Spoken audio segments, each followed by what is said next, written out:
Today we're going to compare the Silver Cross Reef and the Nuna Triv Next, two urban-oriented reversible seat four-wheelers that we've had requests from multiple viewers to pit against each other. So let's jump straight into it then, looking at the advantages and disadvantages of each model in turn, and focusing on their differences in terms of child comfort, ease of use, longevity, and driving characteristics, before ending by bringing in price and discussing which factors might make one a better purchase over the other.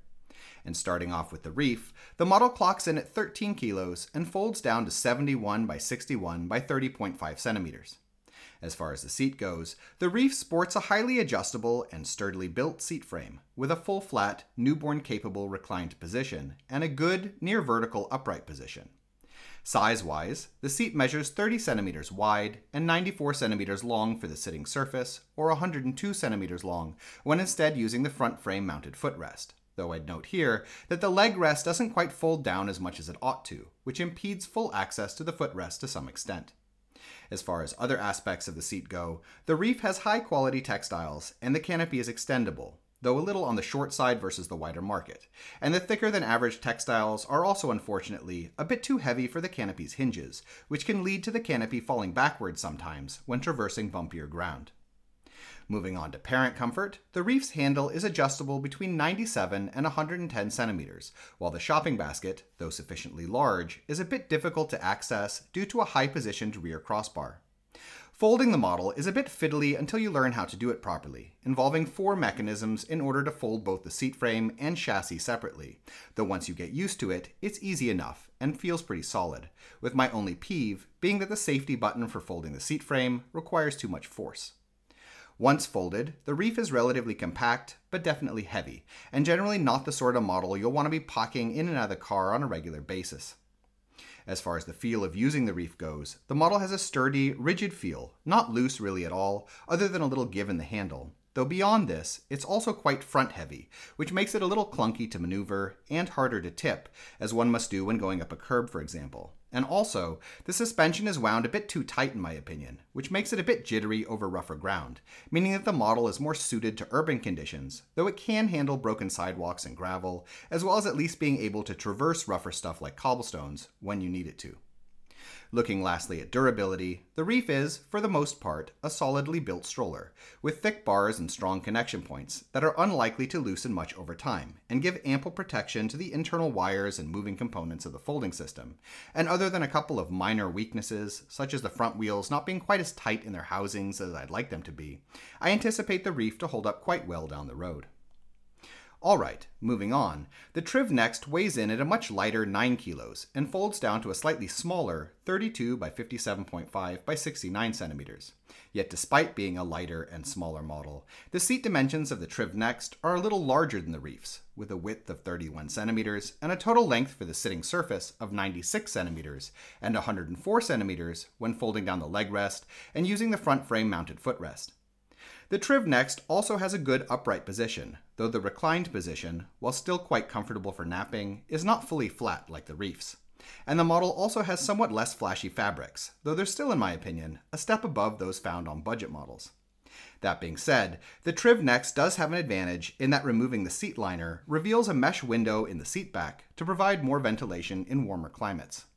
The canopy is also a little on the short side, despite being a tad longer than the Reef's when fully extended, but doesn't suffer from the same problem of too weak hinges relative to the weight of the canopy textiles. When it comes to parent comfort, the Triv Next has an acceptable, though slightly smaller range of handle height, from 96 to 106 centimeters, while its shopping basket is roughly equally sized, but much easier to access. Folding the Triv Next is also easier, and in fact, the model's folding system is one of its best features versus the wider market as well, in my opinion, involving also flipping the seat forwards and then yanking up on a central strap to produce a similarly sized, though flatter folded package than you get with a Reef. That, also, since it clocks in at only 9 kilos versus the Reef's 13, is both within the weight limits for gate checking for a lot of airlines, while also, of course, being more comfortable to carry or lift in and out of a car trunk. As far as the general feel of using the Triv Next goes, while the model isn't that loose right out of the box, the flip side of that combination of being relatively full-sized but still of a much lighter weight is that it unfortunately doesn't feel nearly as strong as the Reef, having skinnier bars and a propensity to bend and strain a bit when used with an older child, The one positive here is that it doesn't suffer from the same front heaviness as the Reef, and is thus easier to curb pop. Regarding terrain capability, the Triv Next has slightly smaller wheels than the Reef and softer suspension, and, with its more fragile build, has arguably less capability for holding up to rougher conditions in the long run. Though, for shorter stretches, it can still manage the same lighter off-road conditions as the Reef just fine. And as far as durability goes then, the Triv Next is definitely the weaker of the two models, strong enough to hold up to shorter trips, spaced throughout the day, and thus ideal for parents looking for a light but full-sized and somewhat terrain-capable model while having a predominantly car-based lifestyle, but likely to get quite loose and rickety if used all day, every day.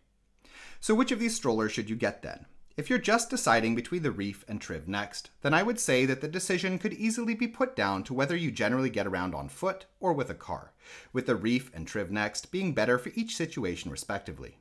But that being said, I actually don't find these models at all equal when one also takes into account price and the plethora of other options out there on the wider market, where the Reef, with its relatively heavy weight of 13 kilos and a price of around $1,000, simply can't compete, in terms of seat size and terrain capability in particular, with a lot of other models out there that are similarly oriented towards an urban pedestrian lifestyle. While the Triv Next, by contrast, actually fits quite neatly, in my opinion, into the specific niche of being a lightweight, easy folding, and somewhat terrain-capable reversible seat option to compete mostly with smaller, often forward-facing only choices for car-centered suburban life. In any case, we hope you found this video interesting, and if you did, please subscribe, as a sort of support really helps us to continue making videos in the future. If you'd like to know more about either of these models, we have standalone reviews that go into a lot more detail, and links have been added in the description. In addition, if you're currently shopping for a stroller, we have a buyer's guide on our Patreon page which lists a wide range of models that we recommend, with a lot of technical and lifestyle related information. You can find it by following the link in the description as well. Thank you.